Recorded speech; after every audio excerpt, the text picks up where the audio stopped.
62% of small businesses currently feel their Facebook ads are not delivering a positive return on investment.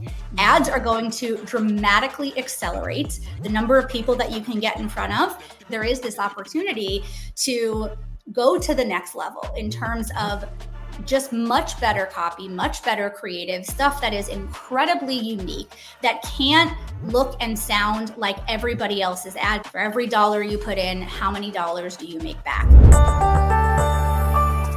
Facebook ads can be highly effective for your small business when used correctly.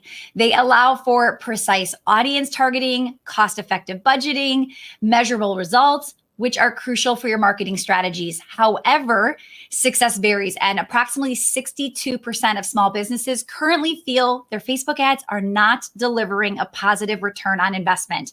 That's a huge number, and the chances of it being you are way too high.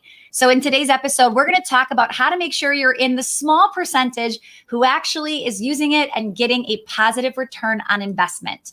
Today, joining me is Jennifer Spivak from the Ad Girls Agency, an all-girl agency specializing in meta ads. So we're going to be talking Facebook and Instagram ads. Welcome, Jennifer, to Well-Oiled Operations. Yay, so happy to be here, Stacy. Yes, excited to have you too.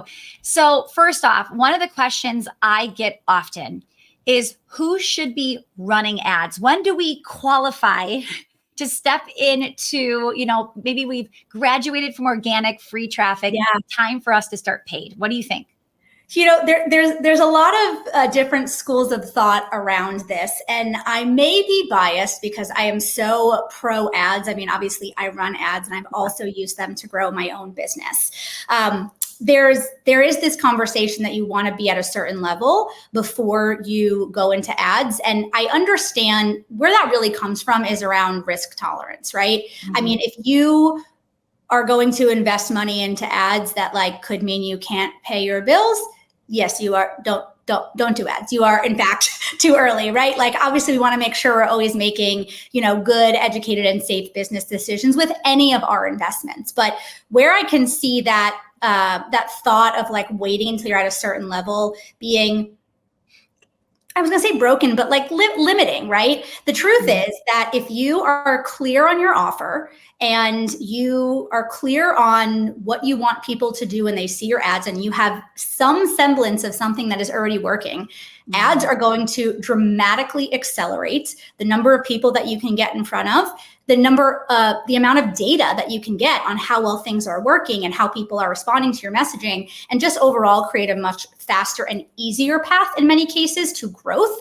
versus something like organic, which is so manual and so time intensive. And again, all of that with the caveat of you always want to make sure that you aren't in absolute desperation of needing every single dollar to immediately come back. Yeah. If you are in a place in which you're hey, I have a little bit of budget for the purpose of testing and finding out what works, it may be a good time to start playing around. Yeah. Okay. Two things I love. So one is if you've got something working, it's not too early, right? Facebook, correct. Instagram ads, it's adding fuel to the fire. Now, what Jennifer just said is if you have something working, if you don't have anything working, adding fuel to wood that's not having a flame already isn't going to help you. So I actually think it's a really great way for them to understand, should I, shouldn't I? The other thing I always tell people is I say, okay, if you and me were going to Vegas and I told you to bring your fun money and we're going to go gambling and you might go home with nothing. That's how I want you to think about your ads budget.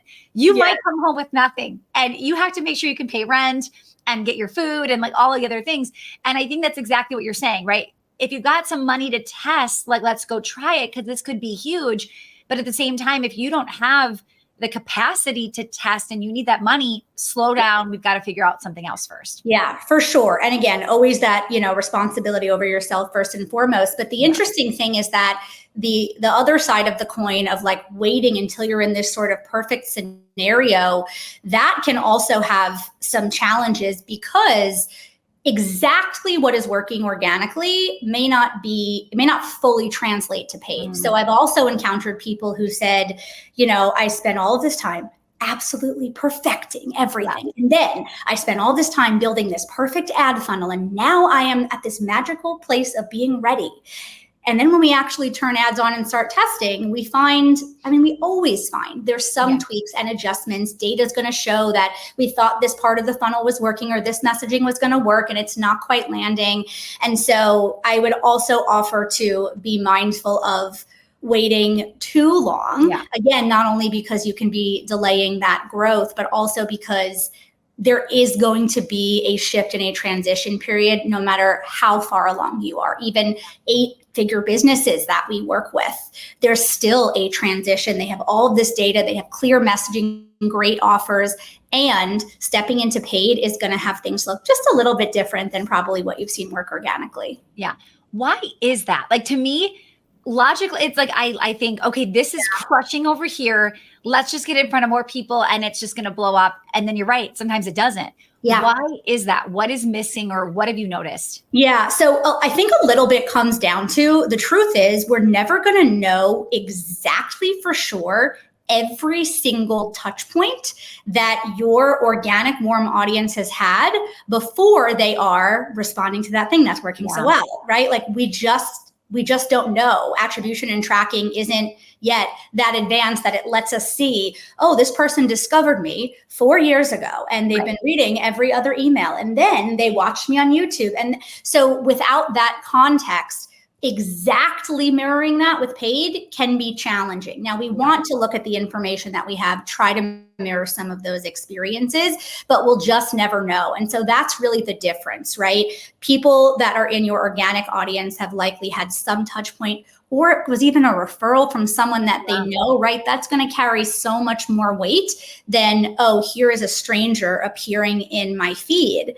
And so it's not that we can't build off of what has worked, but like a lot of times that we end up doing with our clients is saying, okay, so I see the messaging you've been using organically. It's not about throwing it out. It's saying, I think for your cold audience, we're going to just tweak it ever so slightly to make sure that it lands for somebody that has no context whatsoever of who you are up until this moment. Yeah. And that's so good to remember, is like, they could have been so warmed up before they thought they already like you, they already know you, they already trust you. An ad, you're just another one of those like annoying ads popping up in front of them, and you haven't built that rapport quite yet. So, it's just a different pool of people that are seeing you. So good. What are some common mistakes businesses are making when running ads? I'm sure you get a lot of people that have already been running them, maybe themselves or a different agency. They come to you. What are some big ones where you're like, oh my goodness, pet peeve, I need to fix this immediately? Hey, are you a business owner that's looking to not just increase their revenue, but actually have it positively impact your profit without you working more? Because let's be honest, there isn't any more time in the day. If so, I want to invite you to my free training called Protect Your Profit.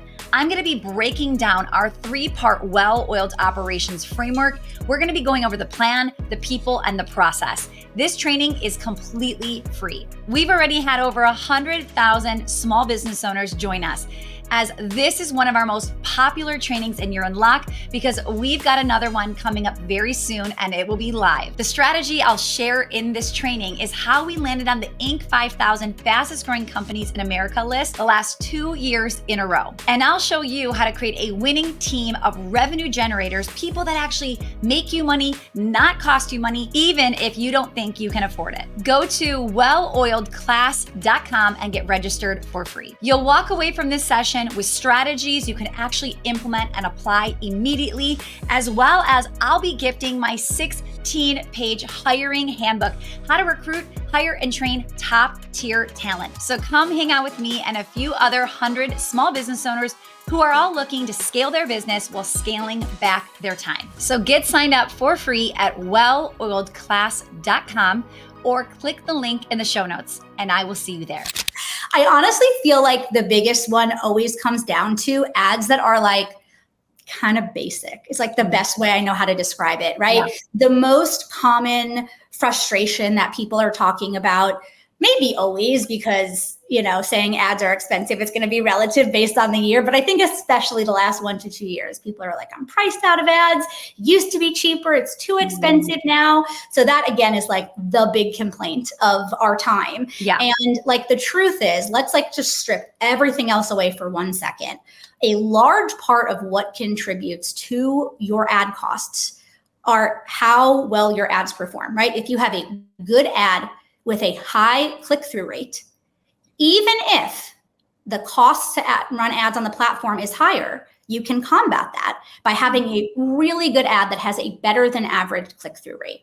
So everybody who's sitting around yelling and saying it's, it's over and Facebook and the man and they're all bad and all of that stuff, right? Like actually there is this opportunity to go to the next level in terms of just much better copy, much better creative stuff that is incredibly unique, that can't look and sound like everybody else's ad, because when you do that by default, people scroll right past your ad. Yeah. Then your click-through rate is lower, which means your cost per click is higher. And yes, the cost to advertise is a little bit more expensive for certain audiences. But when all of those things are on top of each other, that's when we hit this issue. And so a lot of times when I look at clients' ads or people who are first coming in to work with us, I'm like, I see how this ad worked in 2019. Yeah. I'm sure that it did. It's simply not going to be effective anymore. It's not unique enough. We do a little like a test, if you will, internally whenever we're creating ads for clients, and we say, okay, like let's step back. Could we take this ad and like superimpose it onto one of their competitors' businesses? Because if we could, we did not go deep enough in terms of really leaning into the uniqueness and specialness of that particular client, which is what is required to really stand out. Yeah, because you have to think a lot of people that are going to hire a business, a lot of them are doing research. They're checking out other people. So when you have the same hook, the same sentence, the same offer, now are we shopping on price? Are we shopping on convenience? Like, what is it? So it's funny too, because I work with many people in my business and they might write copy or put something here. And the time that I see like the phrase that says like, want to take your business to the next level? I'm like, absolutely not. Like exactly. I hate that phrase because it is so oversaid and everybody's saying it, which how do I stand out when I look like everybody else? Exactly. And at this point, that phrase means nothing. It really does. It doesn't mean anything, right? So yeah, exactly. It's like, and we don't want to move too far away from clear, right? It's still always clear over clever. Always, always, always. But with that extra spin or splash of the uniqueness that could really only belong to you, not only is that going to have a positive impact on your ad costs, but it also ensures that the people coming through your ads aren't just like a mishmash of random people. They're like more likely to be your people. And obviously, not only do we want profitable ads, but we want to be working with people that like we enjoy. And so even from that perspective, this supports that. Yeah, so good. Okay. I mean, I've made lots of mistakes running ads. I could just do a whole episode on all the mistakes I've made. I want to know from people listening right now in the comments below, what is a mistake you've made where we need to warn the rest of our community? All right. So Jennifer, I want to ask you, how do we measure the success of Facebook or Instagram ads? What metrics are we tracking? How fast should we be looking for results? What do you think?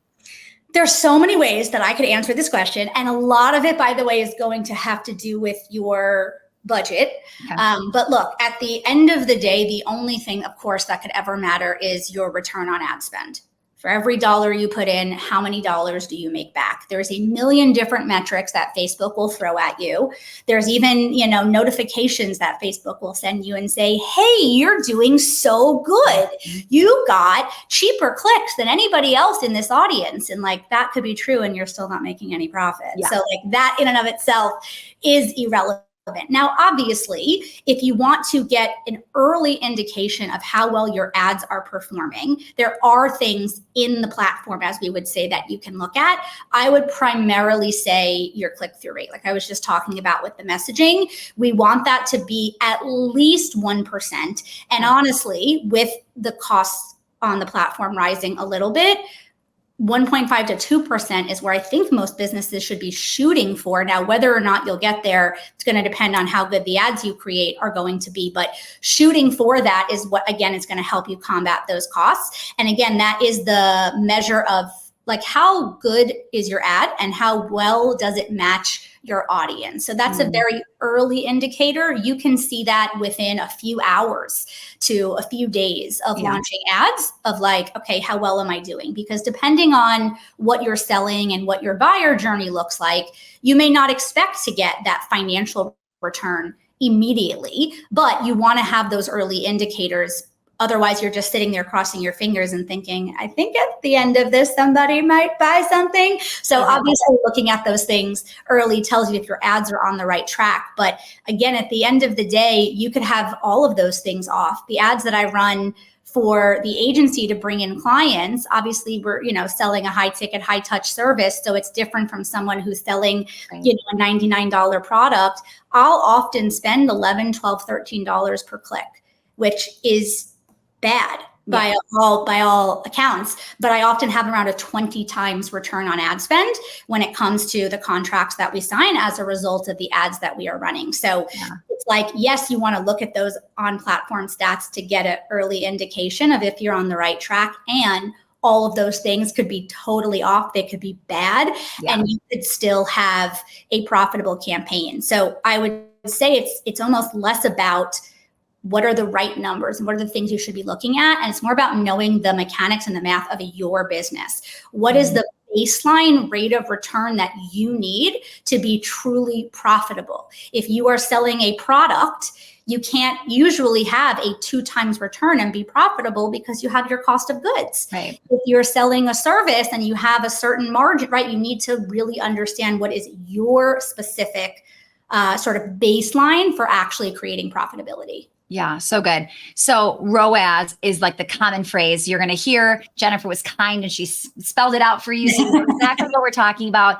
But that is the number one metric, right? What am I putting in and what am I getting out? Now, I think you have to be really careful because you can blame agencies for not performing, but you could have a bad offer, right? It could be a funnel that's just so disconnected. And I'm sure, Jennifer, you hear people say, oh, ads don't work. Yes. Right. Like they tried it. Oh, yeah, this must just not work for my business. What do you say to that person? Look, it's going to vary, obviously, business by business. One of the things that is, very much like our ethos and how we operate at the Ad Girls agency specifically is that an ad by itself doesn't do anything. So often when people are saying ads didn't work, it may not have been an ad issue. And again, you can't look at anything siloed. It's not, none of it is siloed. It all goes together. So it's possible that while the ads were working, right? We could say the ads were working, they brought in leads, but nobody converted, so the funnel's broken. Well, that might not be true. There might be something about the ad messaging that was actually bringing in the wrong type of person who wasn't primed to buy. And it could also be true that there are some issues and gaps in the funnel. And so it really is about being able to think of it as an entire buyer journey and being able to look at every single micro step and touch point and get, kind of almost like a detective where, okay, if I'm putting in X dollars and I'm not getting back the return that I want, people stop themselves there. They're like, well, it doesn't work. And it's like, wait, there's such a learning opportunity on the other side. What is not working? Where are we losing people? And what can we learn from that can make consistent iterations, split test different things in terms of the rest of that buyer journey, and really just focus on moving more and more people to the next step, to the next step, to the next step. It's not sexy. It's very methodical, but like that is the process. That's what works. Yeah. And it's hard because a lot of people listening are visionaries and we want to do the fun stuff and create. And a lot of this is boring and it's spreadsheets and it's numbers. But let me tell you, when you get those numbers like in alignment and you're making money, it's fun. There's nothing boring about that. But exactly. You gotta head down and like do that work and figure it out because you probably are just stuck at some point in that funnel to get them through the end. So, so good. What do you think are some of like the more effective strategies to really making sure we get a return on investment? What do we need to be thinking about? What are you seeing with your agency clients? Yeah. I mean, again, my answer isn't even so much about ads specifically, right? It's like, okay, really clear buyer journey. What are we moving people through? What is the first thing we want them to do? What is the next thing? Is that journey clear? Do we have messaging that is really meeting people where they're at, depending on where they are at in that journey? Have we crafted ads that are unique enough to call in the right people, but that are really, really conscious of not just any pain point or any desire that we could talk to, but really the pain points and desire points that are going to call in the person who is more likely to have a high intent and the means to actually pay money to solve their problem or get the result, right? Like what I find is that people honestly give way too much power to the platform, way too much. It is a place in which the majority of the world hangs out, right? Like that's just facts across Facebook and Instagram. You've got a large, exorbitant number of people there. That's where they're hanging out. And if we go back to and follow, like kind of like marketing 101 principles, what it takes to attract in the right person and move them along a buyer journey, then ads are just putting a little bit more money to get in front of more people so you can accelerate that process. And again, of course, there are little tips and tools and tactics and things that, work for a moment and then don't, and targeting parameters that work and then Facebook takes them away. Yeah. But the thing is, when that is what your focus is on, and when you're giving all of your power to those things, what happens when Facebook makes a change overnight? What happens when they remove targeting parameters? Then everything goes out the window. And so if your core tool or foundation is really built on, hey, I have a good offer, I know how to talk about it in a way that makes people really want it, I have figured out what I need to say on the front end to get the right people to come through and how to move them through that journey, Facebook can make whatever changes they want. These things about how advertising works have been true since the dawn of time, Yeah. And I mean, I've done Facebook ads long enough to be, hit hard with certain iOS updates and things like that. Now, there were a lot of people that just kind of gave up and like, I'm not doing this anymore. This is ridiculous. And man, if I would have given up, back then and not be doing what I'm doing, I can't even imagine where my business would be. So it does stink when that stuff happens, but they do want us to spend money. So they are like, it's not like it's impossible. We just have to figure out the new way that they want us to do that. And I do think they're actually very helpful. Like they're trying to get us to, like, there's tutorials, there's, they're experts, I'll quote experts that, want to talk to you, things like that. So I want to ask you, at what point, how much money should somebody be spending or be ready to spend to work with a company like yours in your agency? Like how much should they be spending in ad spend for it to be worth them hiring an agency? Yeah. So, I mean, every agency operates differently. Here's what I'll say in terms of how we work. We do a minimum of $5,000 a month for your ad spend. Okay. We have just found that clients can't get the most of what we can do in terms of our testing if they are spending less than that. That's not to say that there aren't, freelancers out there who will charge you less. And sure, I mean, they don't have a whole team. That isn't even by default bad. It's just for people who are at a different level of their business. And they might tell you that $1,000 or $1,500 a month is enough to start. So I never want to say that there's like only one right way. For the level of agency that we are at, our clients are coming in at absolute minimum $5K a month. And, we have clients that'll spend $150K a month plus, which to so many business owners is like, what? That's crazy. Yeah. But obviously, it was starting somewhere. It was getting that rate of return, and it was continuing to push that budget. And at each new level going, we're still getting the same rate of return. Cool. Let's go to the next level. Yeah. Amazing. And we actually have a video about if you're spending under 5K, how to do them yourself, like what that looks like, taking them in-house. So I'll link that here. But I actually think it's like, it's just so in alignment with what we're already teaching, right? We're like, if you're spending $1,000 a month, paying an agency is just not going to make sense. Yeah. So as much as people are like, but I don't want to do it myself. I don't want, right? You just need to like take advantage of this, sit down, spend the time. And then eventually when you get it going and you can start to say, wow, this is working, I want to scale, you can then hire an agency who will add fuel to the fire. It's already working and help you get to that next level as well. So I love that so much. Sure.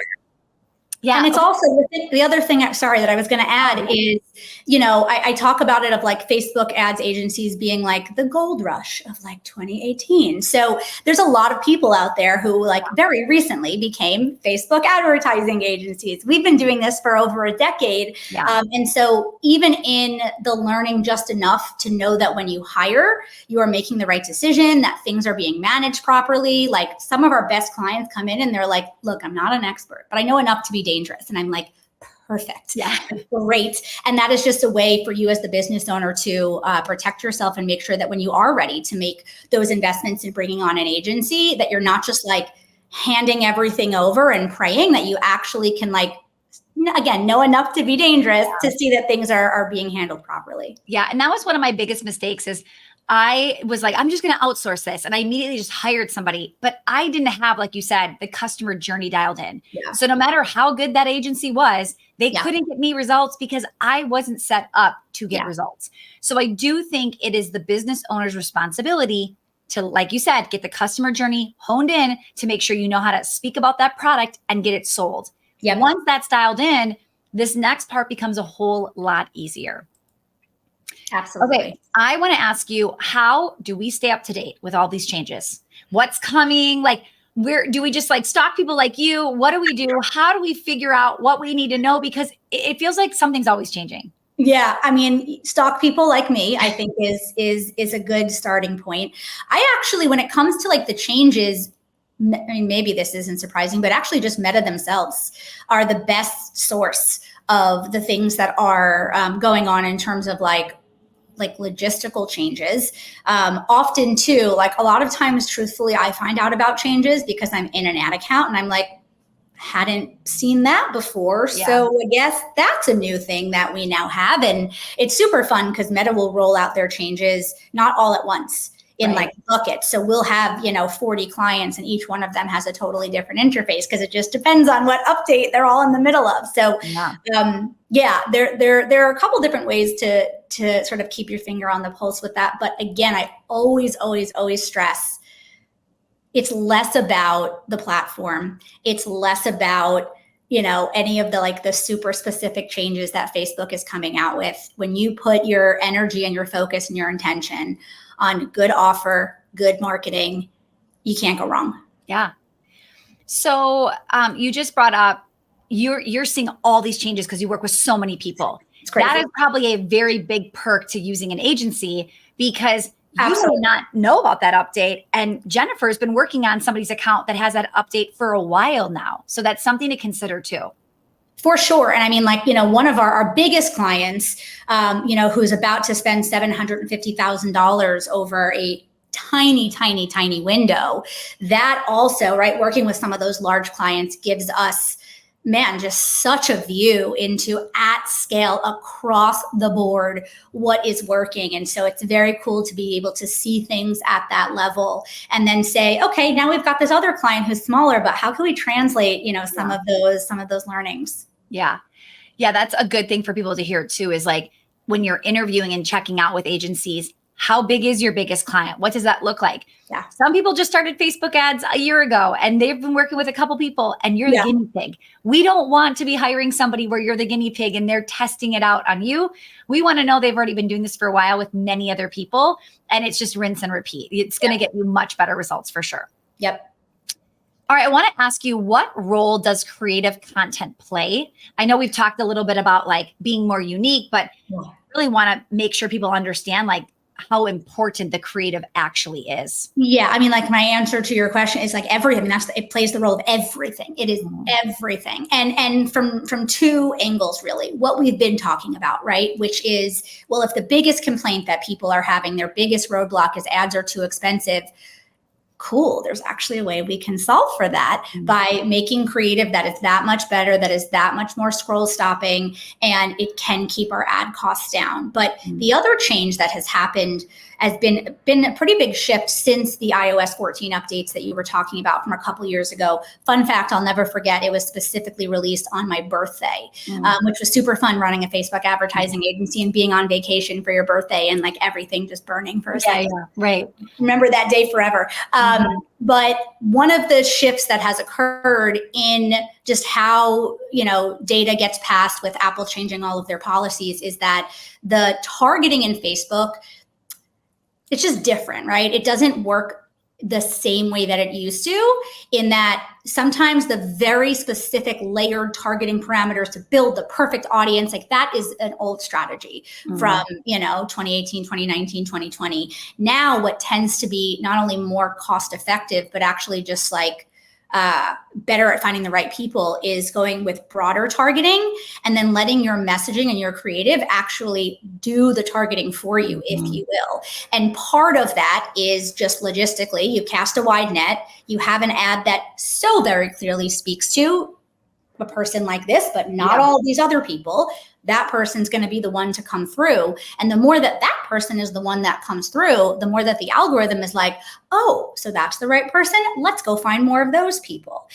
And so it's not just good creative to like make your ads work, but it's literally you're like fueling who Facebook is going to give you and creating this like closed loop of actually your ads just getting better and better over time. Yeah.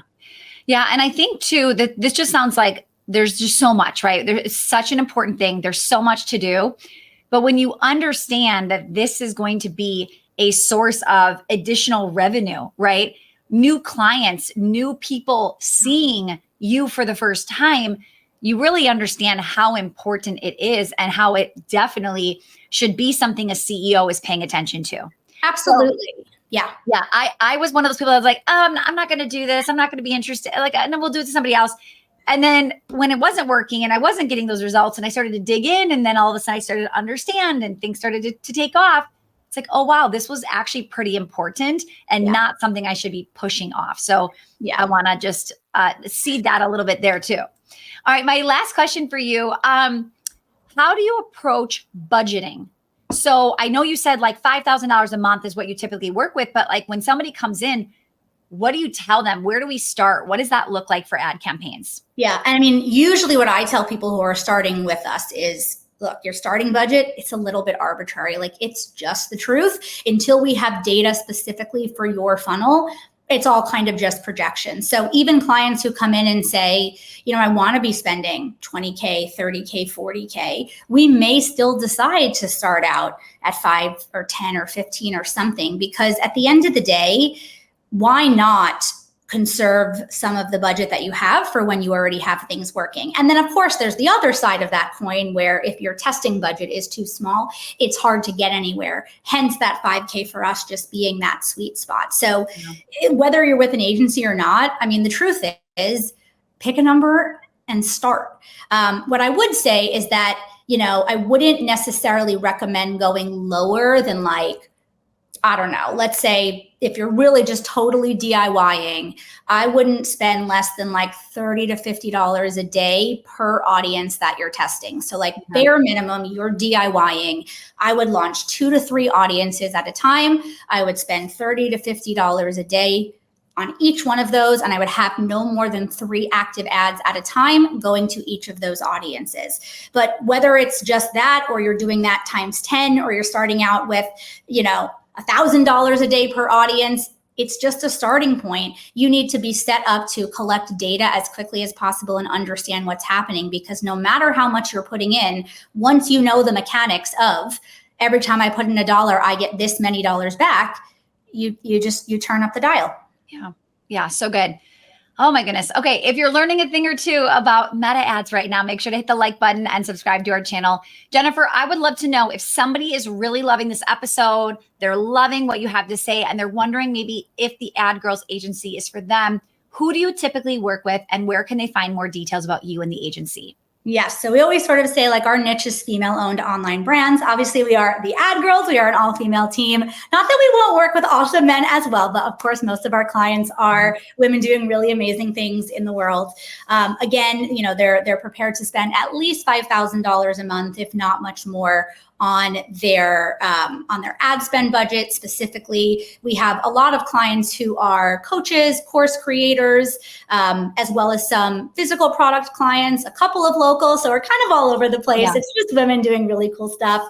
And if you head on over to theadgirls.com, you'll see there's like a big apply button. And on that page, you'll see a lot of details in terms of like our case studies and testimonials and who we work with and how we work. And from there, there's a process to book a call with me directly if you do want to connect. And you have a large roster of some very well-known names that are raving about your services. So Jennifer, thank you for being here, pouring into our community on a sometimes complicated subject. You've made it much, much simpler to understand. So if you're interested, please go check out, we'll put the link in the show notes as well, and we'll get you connected with Jennifer. Awesome. Now, you may not be ready to hire an ads agency yet. Maybe you're under that threshold that Jennifer talked about. You're spending less than $5,000 a month. Maybe you're spending $500 a month. If that's the case, if you're still on a relatively small budget and doing it in-house, I highly recommend watching the next video you're seeing here on the screen. And this is what my studio does. My studio is not spending $5,000 a month in ads consistently. So you're going to see what we do, how we take it in-house, and how we use that to scale our multiple seven-figure per year business. I'll see you over there in the next video.